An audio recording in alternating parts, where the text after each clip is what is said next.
When Nyck De Vries made his Formula One debut at the Italian Grand Prix in 2022, replacing Alex Albon, there was little expected of the Dutchman.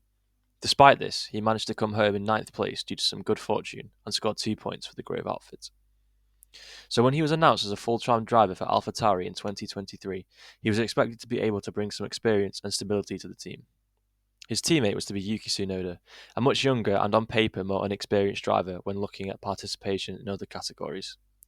Many thought De Vries would flourish, but unfortunately there were far too many mistakes and crashes.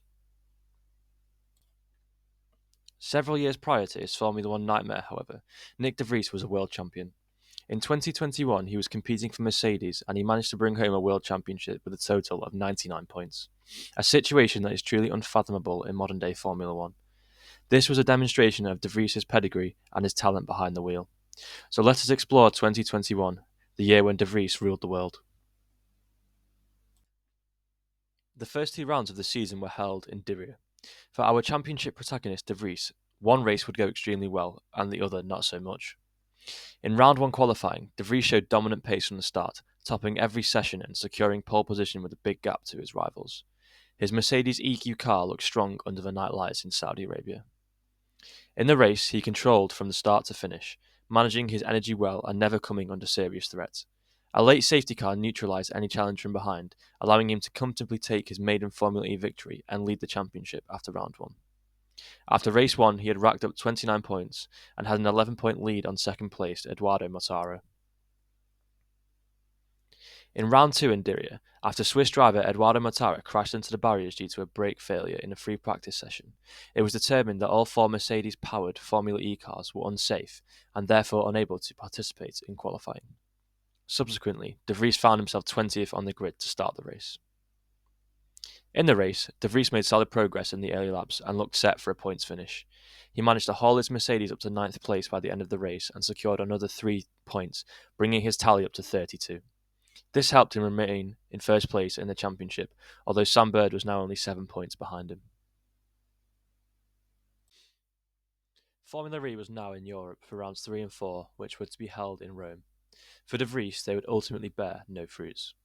In round 3, De Vries qualified 8th but moved up to 7th on the grid due to a penalty for Maximilian Gunther. Unfortunately, due to a collision after 20 laps, De Vries was forced to retire from the race. The incident involved his teammate Stoffel Van Dorn, and De Vries was unfortunately unable to do much about it. Van Dorn appeared to hit a drain cover, and De Vries found himself riding into the barriers, which led to his DNF. There had been no points this time out. In round 4, another tough session saw De Vries qualify 18th, once again showing that the Mercedes car wasn't as dominant on the street circuits as it was in Diriyah. He moved up to 17th, however, on the grid for the race start as Oliver Turvey began from the pit lane. After climbing up the order early on, his race ended in disappointment when contact with another driver forced him to retire.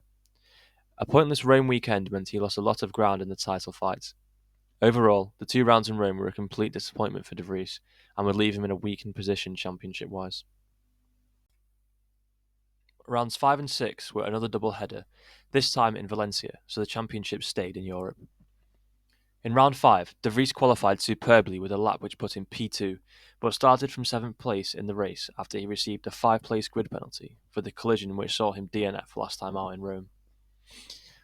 A chaotic rain-affected race saw many drivers miscalculate their energy usage, leading to dramatic late race showdowns. De Vries ended up winning round 5 and gaining 25 points and relighting his championship fight.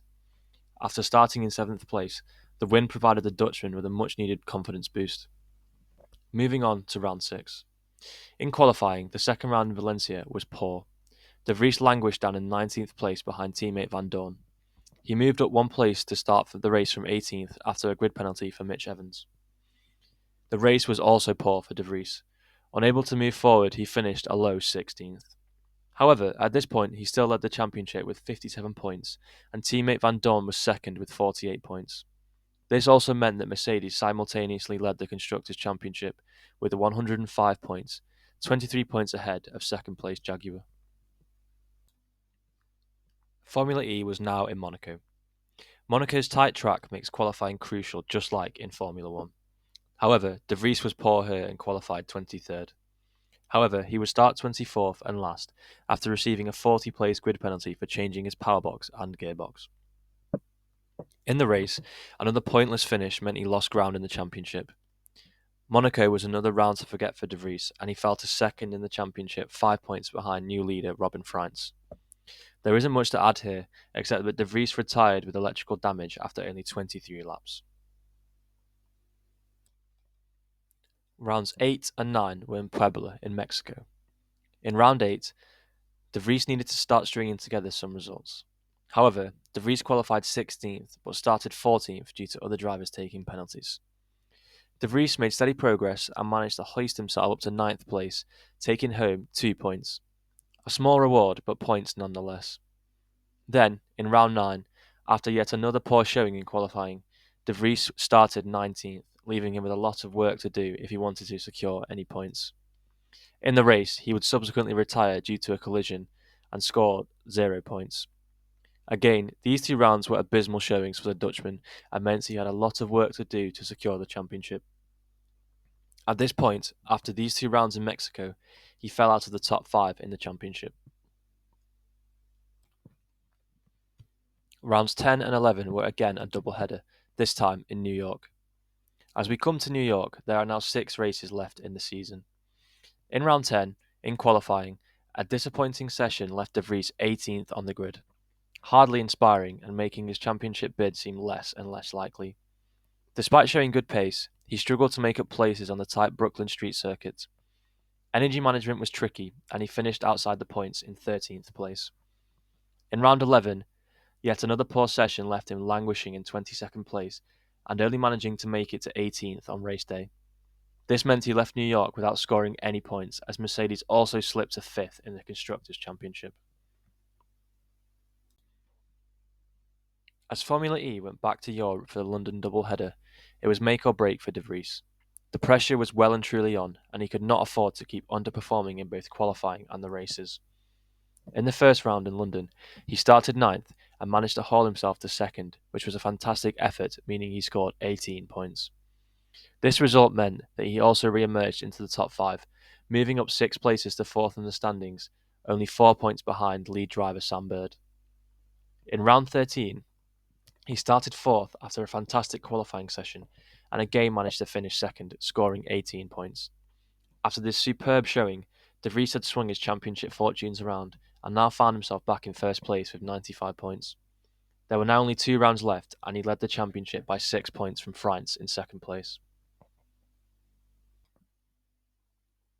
There were now only 2 rounds left in Berlin, round 14 and round 15. De Vries led the championship by 6 points. In round 14, a disastrous session saw him start 19th. This made his race extremely difficult. At this point, it seemed unlikely he would be able to secure the championship after an aberration in qualifying. In the race, things went from bad to worse when he was involved in an incident that caused damage, forcing him to retire and finish a lap down, of course meaning he scored 0 points. With just 1 race left, the title battle was wide open. Despite this, however, he still remained in the top position in the championship, 3 points ahead of Mortara going into the final race of the season. In round 15, De Vries, of course, was leading the championship, but still had work to do to secure the title. He was under immense pressure and only managed a meagre 13th in qualifying, throwing his championship bid into considerable doubt. Despite this, in the race, he avoided the chaos around him and stayed out of trouble while several of his title rivals crashed or retired. With smart energy management, he climbed to 8th place, scoring 4 points to seal the Formula E World Championship. In addition to this, Mercedes also sealed the Constructors' Championship by 4 points from Jaguar, who was second.